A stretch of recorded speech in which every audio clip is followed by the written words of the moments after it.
Belasan ekor gajah liar terpantau memasuki area perkebunan warga di kawasan Desa Belangpante, Kecamatan Payabakong, Kabupaten Aceh Utara. Kondisi ini membuat warga resah dan terpaksa harus berjaga setiap malam. Kepala Divisi Konservasi Sumber Daya Alam dari Lembaga Pembelaan Lingkungan Hidup dan HAM, Hanif mengatakan, setelah mendapatkan laporan dari kepala desa, pihaknya berkoordinasi dengan tim Balai Konservasi Sumber Daya Alam BKSD Aceh melalui Resort 12 Seksi Konservasi Wilayah 1 Aceh Utara. Penggiringan dilakukan dengan menggunakan peralatan kejut suara atau mercon yang melibatkan 17 orang termasuk warga. Penggiringan yang berlangsung selama 7 jam berhasil menghalau kawanan gajah kembali memasuki kawasan hutan. Menurut Hanif, kawanan gajah liar kerap turun ke perkebunan warga lantaran hilangnya jalur koridor, sehingga kawanan gajah kini hanya memiliki jalur jelajah di 3 kecamatan, yang meliputi Kecamatan Langkahan, Cot Girek, dan Payabakong. Diperkirakan kawanan gajah berjumlah belasan ekor, termasuk 1 ekor anak gajah.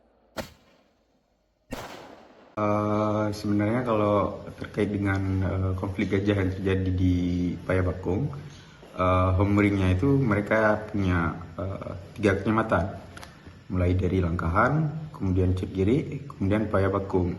Nah, yang terjadi di saat ini itu di mana di kawasan Payabakong tersebut mereka sudah menetap. Jadi gajah-gajah itu sudah menetap di situ dikarenakan banyak aktivitas yang terjadi di hutan-hutan di sana. Untuk di saat ini yang kemarin saja kita lakukan penghalauan itu, di situ ada 3 kelompok. Pertama itu cuman gajah tunggal, kemudian 2 kelompok lagi itu ada yang 12 ekor, kemudian ada yang 6 ekor.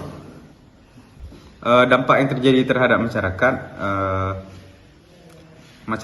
yang di sekitaran hutan hanya bisa berkebun.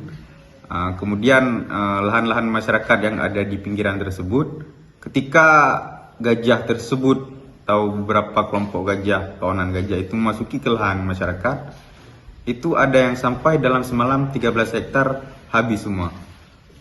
Maka dari itu ini sangat butuh perhatian. Kalau terkait dengan komunitas yang ada di sana, yang paling sering diganggu oleh kawanan gajah itu adalah sawit, kemudian pinang, kemudian ada beberapa seperti bahkan sekarang durian saja sudah dimakan. Diharapkan pemerintah segera turun tangan mengantisipasi konflik gajah dengan manusia. Tim Liputan Aceh Video.